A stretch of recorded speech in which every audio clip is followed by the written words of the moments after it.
Sincères salutations à tous, c'est Robert Mars pour vous présenter un nouvel épisode de Gloire à Poulpi.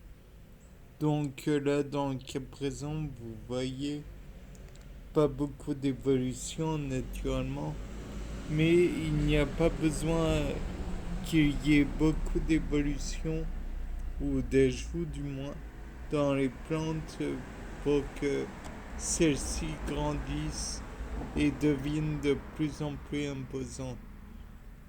Dans le cas du morceau de gingembre qui a été mis hier en fait à germer, tout d'abord ce que l'on peut dire c'est qu'il y avait des fibres dans le gingembre, donc ce qui va dire aussi capillarité possible. De là, c'est un point intéressant. De plus, ce que l'on peut rajouter, c'est qu'il est possible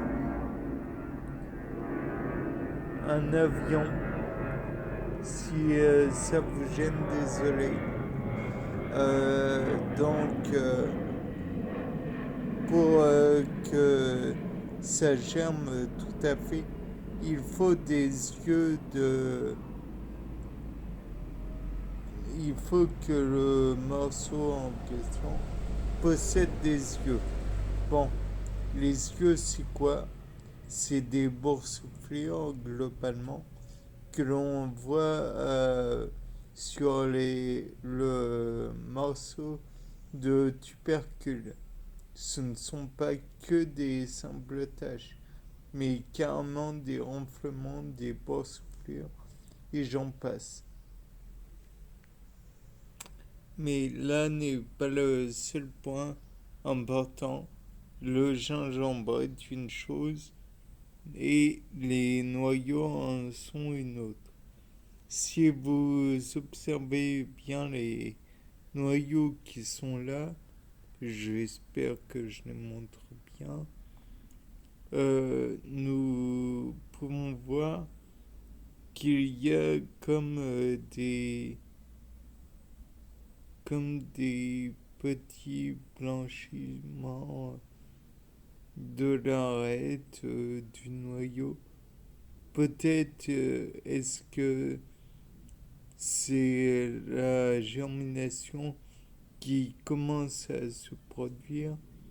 Peut-être qu'il y a la coquille qui cède sa place à un germe. Je, je ne sais pas. De plus, là, vous pouvez voir un nouveau noyau de prune. Là, vous pouvez toujours voir mes petites amourettes. Là, des pieds de tomates. Là-bas, il y a encore et toujours la fameuse graine de tilleul qui a germé. Et puis, si l'on va un peu plus par là, on voit naturellement la petite plantiole. Là, on voit toujours ce que j'envisage être une autre plante, mais je ne sais pas ce que c'est. Peut-être est-ce la bouture qui commence à reprendre de la vigueur, je ne sais pas. Toujours est-il que, voilà, l'individu me pose question. Enfin bref, toujours est-il que c'était Robert Mars pour un nouveau Gloire à Poulpi. Au revoir.